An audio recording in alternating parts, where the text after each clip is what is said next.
일제시대에서 우리 힘으로 해방된 게 아니에요.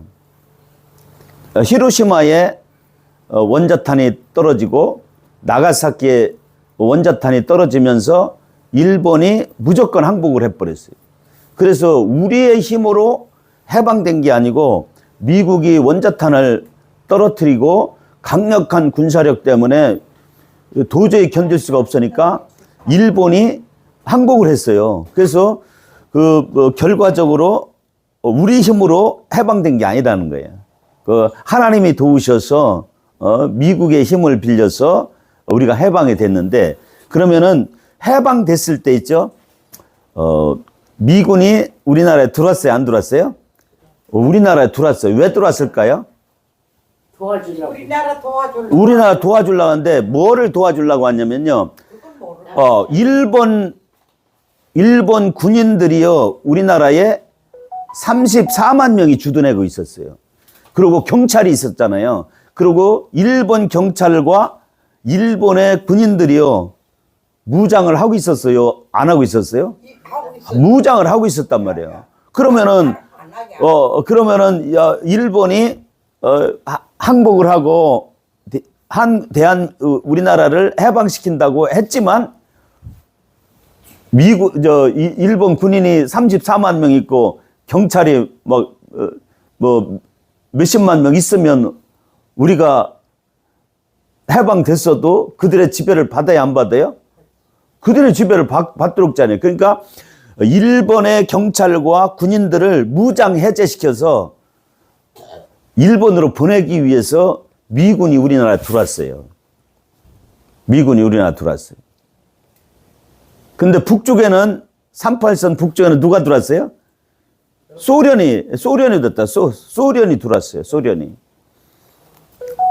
근데 미군이 이곳에 와서 이제 1945년부터 49년까지요.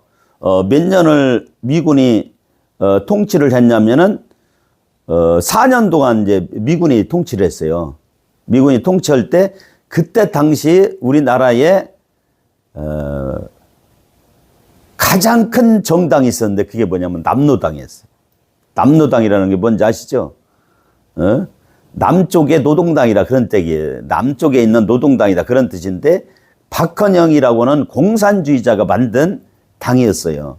근데 그게 제일 큰 세력이었어요. 남노당이라고. 많이 들어봤죠? 박헌영, 남노당 들어봤죠? 그래서 1949년도에요. 미 군정에서 우리나라 사람들에게 설문조사를 했어. 공산 사회주의가 좋냐, 아니면 자유민주주의 체제에 살을래? 그렇게 설문조사를 했는데 78% 이상이요, 우리는 공산 사회주의가 좋습니다. 그렇게 설문했어요. 그때 가난한 사람이 많았기 때문에. 그래가지고 미군이 그냥 철수해버렸어요. 49년도에. 그러고서 1년 만에 6.25가 터진 거예요. 6.25가 터진 거예요. 자, 근데 이제 거기에 앞서가지고 그러면은 이제 그렇게 됐을 때 1948년도에 우리나라에서 이 남쪽에서 합법적인 유엔이 인정한 유엔의 감시하에 선거가 있어요. 선거가. 그게 무슨 선거예요? 5월 10일 날 재헌국회라고 우리나라 헌법 가장 기초가 되는 헌법을 만드는 그러한 국회라고 그래가지고 재헌국회라고 해요. 최초의 국회, 최초. 국회의원 몇 명을 뽑으냐면 남쪽에서 200명의 국회의원을 뽑는 선거가 있었어요. 200명의 선거가 있었는데 그때에 198명이 당선이 돼가지고 198명으로 우리나라가 이제 처음 국회가 열리게 돼요. 왜 200명 정원에 왜 2명이 선출이 안 된 줄 혹시 아세요? 아시는 분 있을 거예요. 왜 안 된지 아세요? 공산주의자들이 그때 당시 선거 때 제주도를 완전히 장악하고 있었어요. 막 무장해가지고. 그래서 제주 4.3 사건이라고 하는데 그래서 그들이 방해를 해가지고 제주도에서 투표를 못해서 2명을 선출을 못해서 그래서 제헌국회는 198명이었었어요. 그때 당시에도 누가 있었어요? 박헌영이가 있었단 말이에요. 박헌영이가. 근데 그렇게 해서 이제 제헌국회가 열리게 되는데 최초의 의장이 누구냐면은 임시의장이 이승만이었어요. 이승만이 나이가 제일 많아서 의장이 된 거예요. 무슨 선출해서 된 게 아니라 임시의장 그렇게 하는 거예요. 그래서 이제 임시의장이 됐는데 임시의장이 돼서 사회를 보면서 이승만 그 의장이 뭐라 그러냐면은 우리가 이제 나라를 세우게 됐는데 해방되고 나라가 세워지는 것이 있는데 우리 힘만 가지고 된 게 아니다. 여기는 뭐 천주교 다니는 사람도 있고 불교 믿는 사람도 있고 유교 믿는 사람도 있지만 하나님이 도우셔서 나라를 세운 것이다. 그러니까 우리가 하나님 앞에 감사 기도를 하고 회의를 시작합시다. 해가지고 세계 유례 없이 있죠. 나라가 열릴 때 최초로 기도로 시작한 나라는 우리나라밖에 없어요. 기도로 시작했다고. 종로에서 당선된 이윤형이라고 하는 의원이 그때 목사님이면서 의원이었어요. 의원이 당선돼서 그분이 기도를 해서 그래서 국회 속기록 첫 페이지에 뭐가 있어요? 우리나라는 기도문이 있어요. 기도로 시작한 날이에요. 근데 이제 왜 이런 일이 일어났냐면은 이승만이라고 하는 청년이 그때는 이제 나이가 많았었고 1900년 그때 무렵에 이승만은 1975년생이거든요. 1975년생인데 그때 이승만은 과거 시험을 이제 여러 번 봤었어요. 여러 번 봤었는데 부정부패가 심해가지고 아주 뛰어난 훌륭한 사람인데도 급제를 못했어. 그런데 그때에 배제 학당을 세운 아펜젤러라고 있어요. 아펜젤러. 여러분 역사를 공부한 사람은 알 거예요. 아펜젤러가 배제 학당을 세웠고 이제 감리교 선교사예요. 미국에서 온 감리교 선교사 20대. 그리고 서재필 박사라고 여러분은 아실 거예요. 서재필 많이 들어봤죠? 서재필. 이승만의 스승이 누구냐면은 서재필과 아펜젤러가 스승이에요. 근데 그 배제 학당에 이승만이 들어갈 때 어머니가 반대했어요. 왜 반대했냐면은 거기 양캐 뭐 코쟁이들이 전하는 서양 귀신을 네가 만나면 안 된다. 서양 귀신 뭐요? 지금 말하면 기독교 교회를 말하는 거예요. 서양 귀신을 만나면 안 된다고 극력 반대를 하는데 어머니 내가 서양 귀신을 만나려고 가는 게 아니고 영어를 배우기 위해서 갑니다. 그래서 거기 갔어요. 갔는데 서재필하고 아펜젤한테 무엇을 배웠냐면 그때 당시 우리나라가 누가 다스리는 나라였죠? 고종 황제가 가르쳤다며. 왕이 다스리는 나라였어요. 왕이. 근데 거기에서 백성이 다스리는 나라 민주주의를 배웠어요. 민주주의를 배우자마자 이승만은요 그냥 거리로 뛰쳐나가 가지고 서울 시내 한복판에서 청년들과 같이 막 왕은 물러가고 미국이나 영국이나처럼 자유민주주의 국가 하자. 백성이 주인 되는 나라 만들자. 이렇게 하다 보니까 역적이 돼서 체포당해서 사형 선고를 받았어요. 사형 선고를 받아가지고 한성 감옥에 갇혔는데 그 엄청나게 죽을 고비라도 많은 사람들이 죽었어요. 거기서 많은 사람이 죽었는데 거기에서 선교사가 둔 성경책을 읽어가면서 예수님을 만나게 돼요. 예수님을 만나는데 그 예수님을 처음 만났을 때 하나님이 꿈을 주셨는데 그 꿈이 뭐냐? 우리나라도 예수 믿는 나라가 되고 기독교 교육을 하는 나라가 되고 선교사를 파송하는 나라. 그때 당시 그런 일을 했던 나라가 어떤 나라예요? 미국, 캐나다, 영국 이런 나라들 잘 사는 나라였죠. 우리나라에 비교해서는. 그래서 우리나라도 그런 나라가 되면 우리나라도 잘 사는 나중에 하나님이 복을 주셔서 잘 사는 나라가 된다. 이런 꿈을 갖게 됐어요. 그것이 바로 이승만의 건국 정신이었어요. 그래서 그렇게 해서 예수님을 만난 이승만은요, 그때부터 감옥에서 전도를 하기 시작했어요.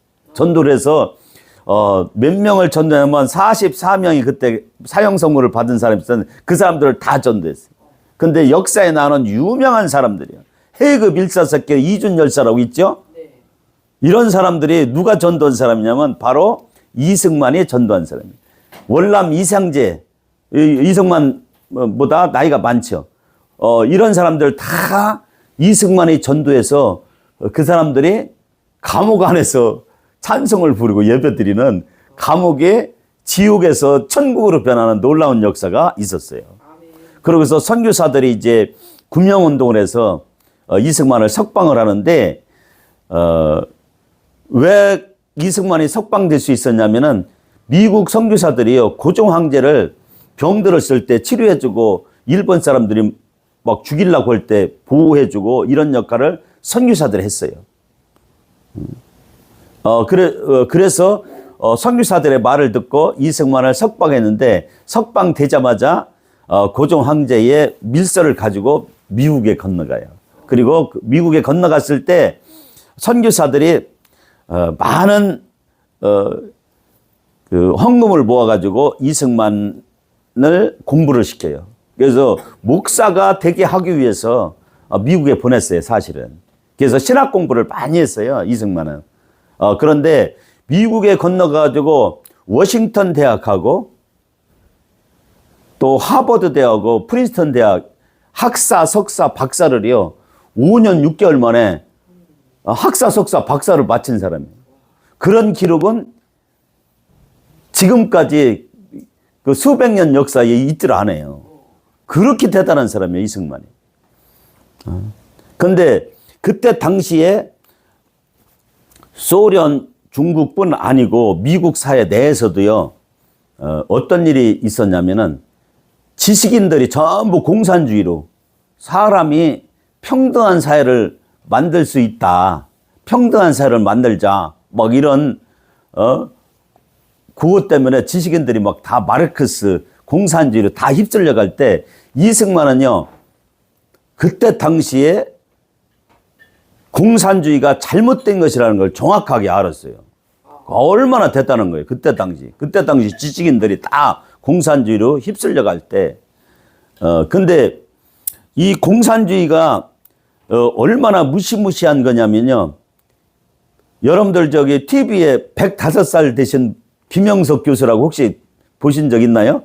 예. 김형석 교수라고 아실 거예요. 우리나라 최고 지성 중에 한 분이죠. 근데 대전에 2019년대 오셔서 공산주의에 대해서 정확하게 설명을 했어요.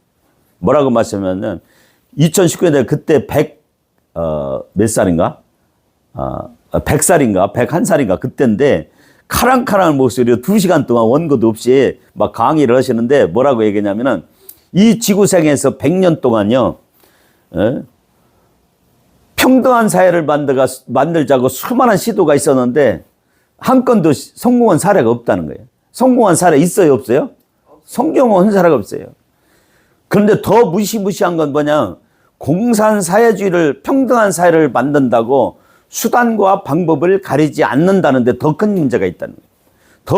이 수단과 방법을 가리지 않는다는 건 무슨 말이냐? 사람을 죽여도 괜찮다는 거예요. 거짓말해도 괜찮다는 거예요. 평등한 사회를 만들기 위해서는 강력한 권력이 필요하다는 거예요. 부자들한테 강제로 뺏어서 공평하게 나눠 가져야 되니까 강력한 권력이 필요한데 그 권력을 쟁취하는 과정에는 사람을 죽여도 괜찮다는 거예요. 거짓말해도 괜찮다는 거예요. 이게 무시무시한 거예요. 그런 짓을 했어요. 우리나라는 이승만이 자유민주주의 국가, 또 자유시장경제, 그 한미동맹, 그리고 기독교 입국로로 우리나라를 세웠잖아요. 근데 북한은 소련의 지원을 받은 김일성이가 나라를 세웠는데 김일성이는 공산 사회주의국가를 세웠어요. 그리고 자유시장 경제가 아니고 국가에서 통제하는 통제 경제를 했어요. 그리고 우리가 한미 동맹, 미국과 동맹을 맺은 것처럼 북한은 뭐를 했어요? 조중 동맹을 맺었어요. 중국과 동맹을 맺었다고요. 그렇게 해서, 그렇게 하고, 김일성 주체 사상으로, 이 무장을 시켜서, 나라를 세웠는데, 70년 정도 이렇게 지났어요. 70년 지나니까 우리나라는 경제 규모가 3만 1000배가 증가했어요. 3만 1000배. 엄청난 게 경제 규모가 세계에서 가장 못 사는 나라가 세계 10대 경제 강국이 됐어요. 그런데 영국이요, 산업화 100년 동안에 경제 규모가 70배 증가했다고 세계 모든 나라 사람들이 기적 중에 기적이라고 그랬어요. 그런데 우리는 70년 만에 경제 규모가 몇 배 증가했다고요? 3만 1000배가 증가했어요. 그리고 우리나라는 그때 당시 얼마나 못 살았냐면은 평균 수명이 32세였어요. 그래서 한갑 잔치를 할 때야. 61세면은 한갑인데, 한갑이면은 오래 살았다고 막 동네 사람들 다 불러서 잔치를 할 때 그런 시대거든요. 평균 수명이 32세였어요. 그런데, 최근에 통계 보면은 평균 수명이 지금 몇 세요? 84세가 됐어요. 84세요. 52세가 증가하는 기적의 역사. 우리나라 최고 장수하는 나라예요, 이제. 아멘. 기적의 역사를 이뤘어요. 그런데 북한은 어떻게 했냐? 북한은요, 평등한 사회를 만든다고, 지상낙원을 만든다고, 김일성이가 그 체제를, 공산주의를 반대하는 사람들 다 잡아다가 죽였는데 몇 명을 죽인지 아세요? 300만 명을 죽였어요. 300만 명을 감옥에 넣어가지고 다 죽이고 그랬어요. 그런데 그 중에 목사님들 이런 사람들이 많이 죽었어요. 그래서 한 50년 정도 지나니까요. 1994년부터 99년 동안 고난의 행군 기간이라고 여러분 들어보실 거예요. 고난의 행군 기간에 300만 명이 굶어 죽는 나라가 있어요. 세계에서 가장 못 사는 나라가 되어버렸어요. 우리나라는 세계에서 가장 잘 사는 나라가 되고 북한은요, 세계에서 가장 못 사는 나라가 돼요. 그러면은 공산주의가 좋은 거예요? 자유민주주의가 좋은 거예요? 자유민주주의가 좋은 거지. 자유민주주의라면 열심히 일하고 열심히 공부하고 하면 잘 살 수 있잖아요. 그런데 북한 공산주의는 어때요? 전국에 있는 토지가 국가 소유야. 열심히 일해도 있잖아요. 전부 그냥 국가에서 다 가져가고, 이렇게 나눠 갖는단 말이야. 그러니까 열심히 일을 해야 안 해요? 일을 안 하는 거야. 열심히 일을 해도 나한테 들어오는 거는 똑같으니까. 열심히 일 안 한 사람이나 이런 사람이 똑같으니까 열심히 일을 안 해. 그러면 농사를 접으신 분은 알겠지만 가서 김 매주고 풀도 뜯어주고 거기다가 또 거름도 주고 비료도 주고 벌레가 오면은 약도 쳐주고 이렇게 해야 소득이 생기잖아요. 그런데 약도 안 주고 자네는 뭐해? 다 걷어가지고. 다 가져가니까. 그러니까 김도 안 메고. 그러니까 먹을 게 항상 없는 거야. 그러니까 만날 굶는 거지. 만나 굽는 거야. 절하자마자 알아. 단체로 모아서 일을 시켰는데 그것도 안 됐어. 감자골, 버리골, 땅본서 이런 거다 예포기 나라에다 갖다가 다 적어가지고 한 개도 못. 제가 2004년도에 내가 북한에 한번 갔었어요. 금강산에 갔어요. 갔는데 우리 어렸을 때 산에 나무가 없이 막 민둥산이 많았잖아요.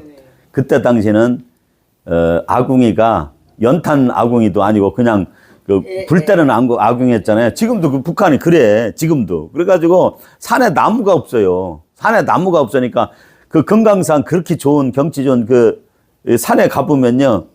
이 바닥에도 소나무 잎사귀 하나가 없어. 다 긁어다 떼가지고.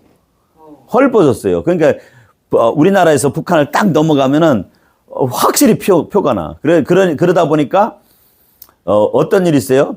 우리나라가 비가 오긴 오는데 비가 여름철에 왕창 와가지고 바다로 그냥 확 들어가고 말잖아요.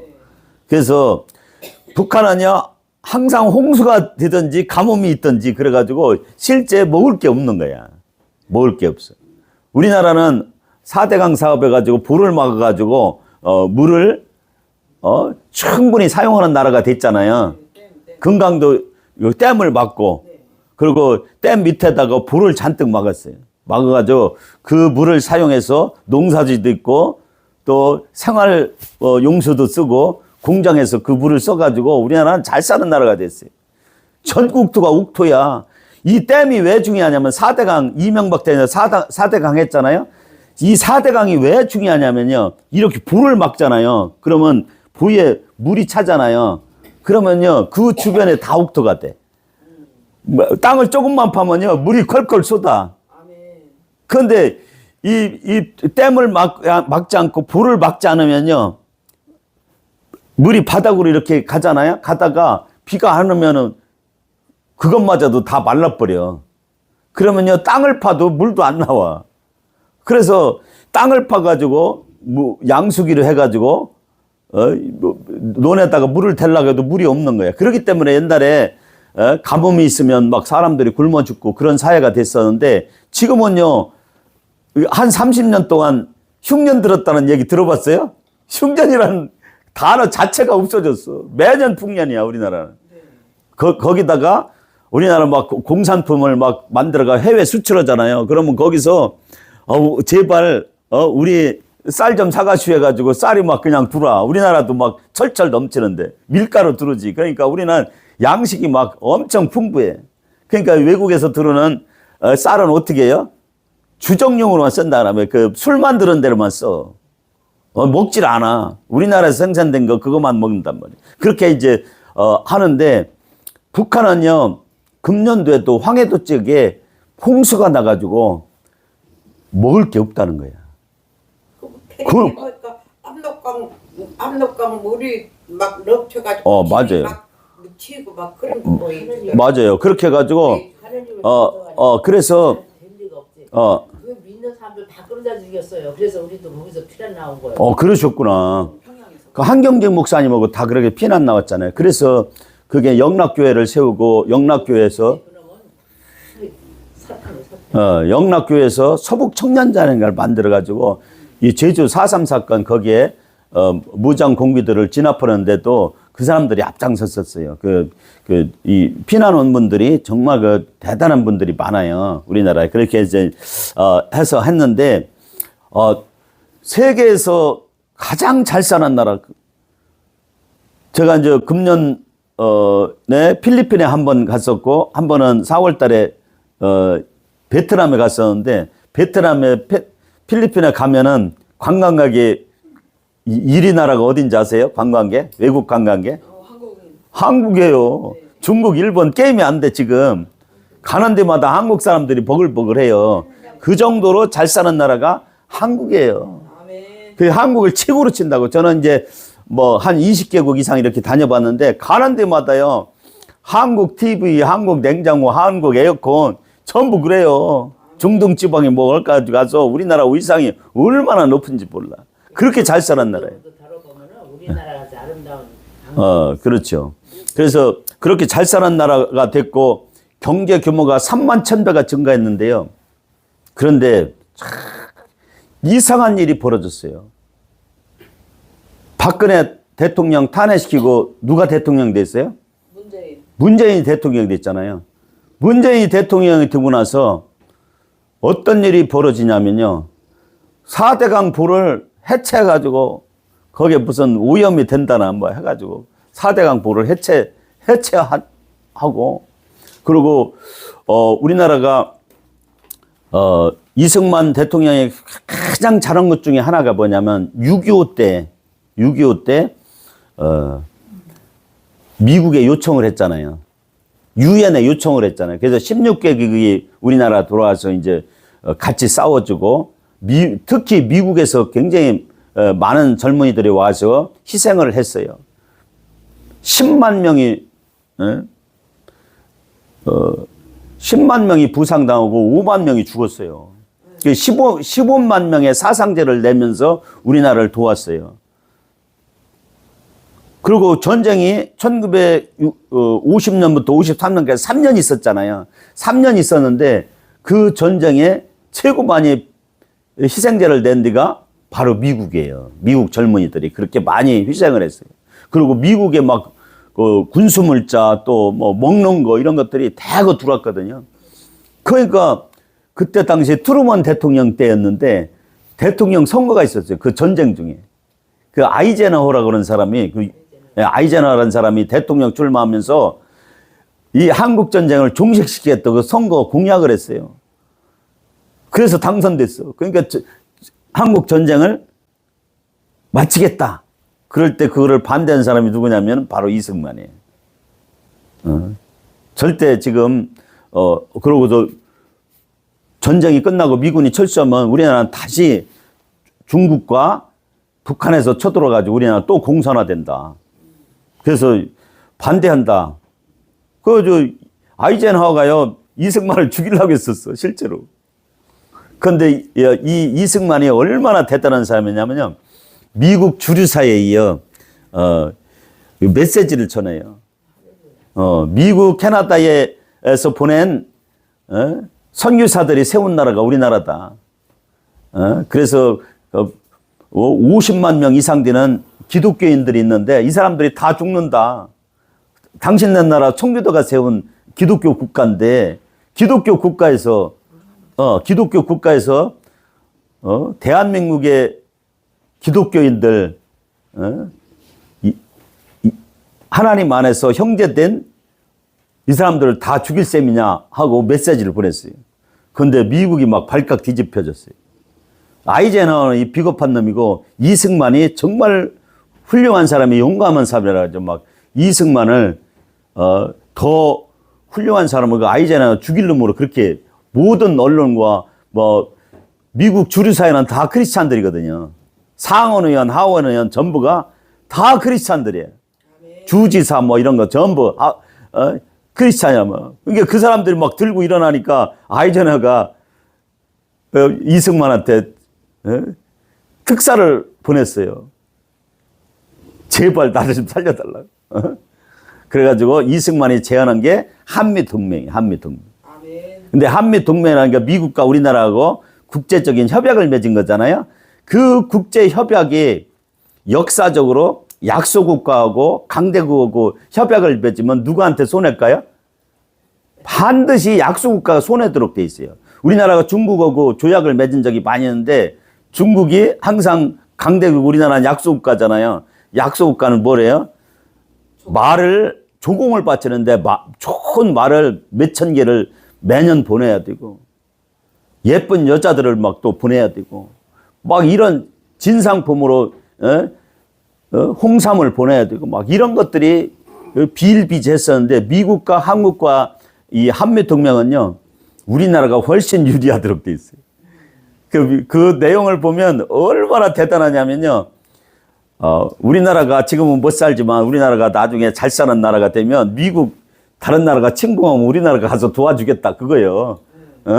그리고 우리나라에 외국에서 침입하면 미군이 자기 본토에 침입당한 거하고 똑같이 미군이 자동으로 개입해가지고 우리나라하고 와서 싸워준다. 이게 한미동맹이에요. 그렇게 한미동맹을 맺고 나니까 미국에서요. 동맹을 맺은 나라를 시범적으로 잘 살게 해주자. 그래가지고 우리나라를 잘 살게 해준 거예요. 아멘. 우리나라 정말 뭐 기술도 없지 뭐 한 것도 없었잖아요. 가발 만들어서 해서 미국에 가잖아요. 그러면은 우리하고 동맹 맺은 그 나라에서 이 가발을 가져왔다요. 좋아서 산 게 아니에요. 다 사준 거예요. 그냥 막 교회 이런 데서 다 사줬어요. 그 가발 만드는 사람이 수출 1등 했다고 상을 받고 그랬어요. 얼마나 눈물 나는 그런 역사인지 몰라요. 우리나라는. 미국이 그렇게 많이 도와줬어요. 그래서 우리 기술도 미국의 최고 기술을 우리나라 계속 전수해줘서 세계 최고의 나라가 된 거예요. 지금 최근에 이제 우리나라가 막 군수물자 있잖아요. 탱크라든가 뭐 비행기라든가 뭐 이런 것들도 우리나라가 세계 최고 수준에 이제 가잖아요. 그것도 미국에서 다 기술을 줬기 때문에 그렇게 우리나라가 그렇게 되고 있어요. 그런데 문재인이는 어떤 사람이냐? 이 사람이 공산 사회주의자예요. 그러니까 우리나라를 완전히 박살을 내려고 작심하고 대통령이 된 사람이에요. 4대 강 보도 해체해야 된다고. 그리고 군대 내에 군대 내에 군대 기강이 잡히려면요, 군대 정보기관이 살아야 돼요. 군대 장군들이 어떤 생각을 하는지, 누가 뭐를 하는지, 뭐, 누가 북한하고 내통을 하는지 이런 것들을 다, 알아야 되잖아요. 그 보안사, 기무사 이런 것들을 다 해체시켰어요. 기무사령 이재수 장관을 막 그냥, 강제로 막 포승줄에 묶어가지고 망신 주고 그래가지고 자살해서 죽었어요. 응? 국정원도 해체시켜가지고 국정원, 간첩 잡는 기능이 국정원의 핵심인데 간첩 잡는 기능을 아예 없애버렸어. 그것을 경찰에 넘겼어. 경찰이 간첩을 잡을 수 있어요, 없어요? 못 잡어. 실력이 없어요. 그러다 보니까 간첩을 거기 문재인 대통령 때 5년 동안은 간첩을 잡았다는 얘기 들어봤어요? 한 명도 안 잡았어요. 그래서 간첩들이 판을 치는 나라가 돼버렸어. 간첩이 판을 쳐. 응? 그런 나라가 돼서 뭐 그냥 그 평등한 사회 만든다고 그냥 뭐 나라 빚이 얼마나 늘었냐면 그 70년 동안 나라 빚보다요 이 문재인 5년 동안 빚이 더 많아. 1000조가 넘는 빚을 나라 빚이 그렇게 돼서 곳간이 텅텅 비는 나라가 돼버렸어요. 그래서 그것을 이제 윤석열 대통령이 듣고 보니까 뭐라고 말했어요? 윤석열 대통령이 내가 대통령이 안 됐으면 어떻게 될 뻔했느냐. 정말 아찔하다 하는 거예요. 그래서 이제 원자력도 없앴잖아요. 원자력 기술이 세계 최고거든요. 우리나라가요. 한 번 수출하면요 20조 원. 수출하면 20조 원 이런 거. 이제 수천조 원을 벌어들일 수 있는 이것을 탈원전해 가지고 원자력 산업을 아주 박살을 냈어요. 그래서 원자력을 연구하겠다고 하는 사람이 한 사람도 없는 그런 나라가 돼버리고 원자력 연구하던 사람이 중국으로 다 나가지고 뭐 하고 막 이런 사단이 있는데 원자력 탈원전했던 것을 다시 원전 사람을 다시 일으킨 게 바로 윤석열 대통령. 아멘. 또 국회 내에 종북 주사파가 있고, 주사파가 뭐예요? 김일성 주체 사상을 가지고 있는 사람들. 근데 이 사람들이 생각은 뭐냐면은, 요번에 윤석열 대통령이 탄핵한 건 또 뭐라 그래요? 왜 일본하고 친해지느냐 이거야. 왜 미국하고 더 친해지느냐. 중국하고 친해지고 북한하고 친해져야지. 그래서 탄핵한다고 하는 문장이 들어가 있다는 거잖아요. 그들의 생각은 우리나라를 북한, 중국, 러시아에 편입시켜서 공산 사회주의가를 만들겠다는 거예요. 연방제로 해가지고 공산 사회주의를 만들겠다고 하는 것이 그들의 생각이라고요. 문재인과 이재명이 미군 철수하라고 주장하는 사람이고, 그 우리나라 대기업을 해체하자라고 하는 주장하는 사람이고, 중국에 우리나라를 편입시키자고 하는 사람이 바로 이재명이고 그 민주당 세력이라는 거예요. 그래서 이게 무시무시한 거예요. 그 사람들은요, 제가 서두에 말씀드렸던 이 김영석 교수가 얘기한 것처럼 수단과 방법을 가리질 않아요. 사람을 죽여도 양심의 가책을 느낄까요? 하나도 안 느껴요. 중국이 공산 사회주의를 만들면서 모태똥이가 몇 명 죽인 줄 아세요? 4,500만 명이나 죽였어요. 소련에서 스탈린이가 공산 사회주의를 만들면서 몇 명 죽인 줄 아세요? 3천만 명을 죽였어요. 그런데 그 사람들이 양식을 가책을 느낄까요? 지금 말하면 살인마예요, 살인마. 어떻게 3천만 명을 죽이냐고요. 김일성이도 300만 명 죽였어요. 300만이 말이 같이 우리 대전시 인구가 150만 밖에 안 되잖아요. 그게 2배 되는 사람을 죽였다고요. 그러는데 눈 하나 까딱 안 해요? 눈 하나 까딱 안 해요. 양심의 가책을 전혀 느끼지 않아요. 거짓말, 밥 먹듯이 해도 그거에서 양심의 가책을 느낄까요? 양심의 가책을 안 느껴요. 왜 그럴까요? 평등한 사회를 만들기 위한 과정이니까 그 과정은 그렇게 해도 된다는 거예요. 그게 선이라는 거예요. 이것이 그들의 사상이에요. 그래서 이 사고 회로 자체가 우리 평범한 사람들하고 같아요, 달라요? 다르다는 거예요. 달라. 그렇기 때문에 많은 사람들이, 목사님이나 많은 사람들이 뭐라면 공산주의 이론 배후에는 사탄이 존재한다. 사탄이. 근데 실제로 공산주의 그렇게 해가지고 평등한 사회를 만들어서 잘 사는 나라가 된 나라가 있어요, 없어요? 없어요. 다 거짓 나라가 됐어. 중국도 완전히 거짓 나라 됐다가 이제 그 개방을 하면서 자유시장 경제를 받아들이면서 조금 잘 살게 됐어. 러시아도 마찬가지. 몽골도 공산주의 국가에서 자유민주주의 국가로 아예 바꿔버렸어요. 그런데 오로지 북한만 세습체제로 공산주의 국가를 구집하고 있어요. 그런데 우리나라를 갖다가 북한에다 갖다 바치려고 하는 놈들이 있다는 거야. 그래서 그거를 윤석열 대통령이 뭐라고 그래요? 반국가 세력이다 이거야. 우리나라에 반국가 세력들이 존재한다는 거야. 그리고 또 부정선거가 있다는 거예요. 부정선거 때문에 반국가 세력한테 192석을 줘가지고 거대 야당을 만들었다 그거야. 그래서 윤석열 대통령이 그래서 계엄을 할 수밖에 없었다. 그렇게 발표를 하는데 한번 보세요. 윤석열 대통령이 잘한 거예요? 못한 거예요? 계엄령을? 잘한 거예요. 반국가 세력을 척결하는 거 잘하는 거잖아요. 간첩을 잡겠다는 거예요. 간첩을 못 잡게 해. 윤석열 대통령 담화문에 보면은 중국 사람들이 와가지고 우리나라 국정원을 막 촬영하고 부산 앞바다에 와 있는 미국 군함을 막 드론으로 촬영하고 하는데 중국 사람 우리나라가 잡아다가 간첩죄로 해가지고 감옥에 넣을 수 있어요, 없어요? 넣을 수 없도록 뭐 법이 없어. 그런 법을 민주당에서 그런 법을 못 만들게 계속 회방을 넣어가지고 법을 못 만들어가지고 그런 사람들 잡아다 가두지도 못해. 희한한 나라잖아요. 중국 간첩을 우리가 잡지를 못해. 그런 나라가 됐다는 거예요. 그렇기 때문에 비상계엄을 했다 그거거든요. 그러면은 지금 내란 수계라고 그러는데 사람들은 그래요. 내란 수계라고 하는 말을 모든 언론에서 얘기하고 또 국회에서 얘기하고 민주노총이 얘기하는데 내란 수계라는 말을 북한에서 지령으로 내버렸기 때문에 전체가 내란 수계라고. 윤석열 대통령의 내란 수계요? 내란이라고 하는 건요.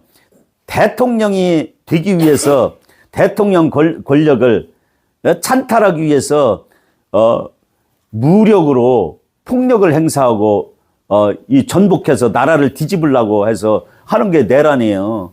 윤석열 대통령은 대통령인데 무슨 내란이야? 맞아요? 틀려요? 아멘. 아니 뭐 윤석열 대통령인데 무슨 내란이야? 그거를 찬탈하려고 하는 이재명이와 그 민주당이 그놈들이 내란 선동을 하고 있는 것이지. 탄핵해가지고 정권을 찬탈하려고 하는 것이지. 옛날 같으면 그게 역적이라고 해요. 삼족을 멸해야 될 정도로 역적이라고 사실은. 맞아요? 틀려요? 맞아요. 역적이라고 그 사람들이 사실은. 그런데 내란 수계로 해가지고 탄핵을 당했잖아요. 근데 뭐 헌법에 국회에서 대통령을 탄핵할 수 있도록 되니까 탄핵을 됐잖아요. 그래서 헌법재판소에서 이제 재판을 받아야 되는데 헌법재판소 인원이 몇 명인지 아시죠? 몇 명이에요? 6명. 현재 6명이에요. 잘하시네. 박수 한번 쳐주세요. 6명이에요, 6명. 그런데 헌법재판소의 정원은 몇 명일까요? 10명. 9명이 9명이에요. 그러면 3명이 모자르잖아요. 근데 헌법재판소 그 재판관을 국회에서 동의를 얻어서 이제 해야 되는데 국회에서 추천한 사람이 3명, 대통령이 추천한 사람 3명, 대법원장이 하는 사람 3명 이렇게 있는데 국회에서 3명을 추천해서 대통령 임명해야 되는데 민주당에서 이거를 방해하는 바람에 3명을 임명을 못했어요. 6명으로 있었는데 지금 윤석열 탄핵시켜놓고 보니까 대통령을 직무 정지가 됐잖아요. 그 탄핵의 최종 결정은 헌법재판소에 해야 되는데 헌법재에서 의결하려면 7명 이상이 해야 된단 말이에요. 그게 자기들 편에 이렇게 세보니까 6명이 안 되는 거야. 그게 국회에서 막 급조해가지고 넣으려고 하는데 탄핵된 이후에 대통령이 헌법재판관을 임명해야 되는데 대통령이 아닌 국무총리가 헌법재판관을 임명하면 돼요, 안 돼요? 안 되는 거예요. 안 되도록 돼 있는 거야. 안 되도록 돼 있는 거야. 그걸 임명하라고 막 몰아붙이다가 대통령이 유고시에 만약에 탄핵이 돼서 결정이 되면 그때는 임명할 수 있어요. 그러나 지금은 대통령이 존재한단 말이에요. 그 대통령이 임명하는 거를 어떻게 국무총리가 임명할 수가 있느냐? 못한다는 게 그게 잘못이라는 거예요. 그래서 임명을 안 했더니 국무총리를 탄핵했어요. 근데 국무총리 탄핵이 옳으냐 그러냐 잘못한 거라는 거야. 왜냐하면 대통령의 직무를 안 했다고 탄핵을 하면 대통령처럼 3분의 2가 의결해야 돼. 국회의원이 몇 명이죠? 300명이란 말이에요. 300명의 3분의 2면 몇 명이죠? 200명이 찬성을 해야 국무총리를 탄핵할 수 있어요. 그런데 192명이 찬성해가지고 한덕수 국무총리를 탄핵했잖아요. 그럼 맞아요, 틀려요? 8석이 부족하잖아요. 8석이 부족하기 때문에 이게 불법이라는 거예요. 그래서 국회의 권한을 잘못 행사했다 두고 권한쟁의 심판을 청구한 상태예요, 지금. 헌법재판소 그거 권한쟁의 심판 청구를 받아들이면 한덕수 국무총리는 다시 국무총리 겸 대통령 권한 대행을 다시 하게 되는 거예요. 그게 정상적인 거거든요. 국무총리는요, 제적위원 과반수 이상 출석해서 과반수 의결하면 돼요. 대통령은 안 그래요. 대통령은 제적의원 전체 인원의 3분의 2가 의결을 해야 된다고. 그게 다르거든요. 그런데 대통령 권한 대행하는 사람은 대통령하고 똑같이 3분의 2가 의결해야 되는데 3분의 2가 안 되는데 그냥 탄핵을 해버렸어요. 그래서 이 국무총리가 다시 살아오게 될 겁니다. 그리고 윤석열 대통령도 내란 수괴가 아니고 우리나라를 살리기 위해서 계엄한 거잖아요. 그러니까 다시 돌아올 줄 믿습니다. 아멘. 그렇게 여러분들이 기도하시길 바랍니다. 예, 감사합니다. 마무리 기도 좀 해주세요. 제가 기도할까요? 기도하겠습니다. 하나님 감사합니다. 이 나라를 하나님께서 사랑하셔서 나라를 위해서 피땀 흘린 우리 어르신들이 있습니다. 이 어르신들의 간절한 기도를 하나님께서 들어응답하여 주시옵소서. 이 나라가 자유민주주의 국가, 자유시장경제 국가, 한미동맹을 더 굳건히 하고 기독교 입국로로 세운 이 나라가 하나님 이제 하나님께서 복을 주셔서 세계에서 가장 잘 사는 나라 중에 하나가 되게 하여 주신 것 감사합니다. 이 나라가 하나님여 더욱 발전해서 자유통일을 이루게 하여 주시고 복음통일을 이루게 하여 주옵소서. 그래서 하나님의 미군이 더 많이 이곳에 주둔하게 하여 주시고 글로벌 대기업이 더 많이 진출해서 세계에서 미국 다음 가는 G2 국가가 되게 하여 주시고 열방을 향해서 하나님 이승만이 꿈꿨던 것처럼 선교하는 나라가 되게 하여 주시옵소서. 하나님을 대적하는 악한 사상을 가지고 있는 김일성 주체 사상을 가지고 있는 사람들과 공산 사회주의 사상을 가지고 있는 사람들 하나님이여 이 땅에서 하나님께서 다 물리쳐 주시고 이 나라가 정의가 하수같이 흐르는 귀한 나라 하나님 나라가 되도록 하나님 인도하여 주옵소서. 우리 어르신들의 하나님이여 이 간절한 기도를 들어응답하여 주시옵소서. 예수님의 이름으로 기도하옵나이다. 아멘. 감사합니다. 네, 감사합니다. 두서없이 이렇게 말씀드렸는데 감사합니다.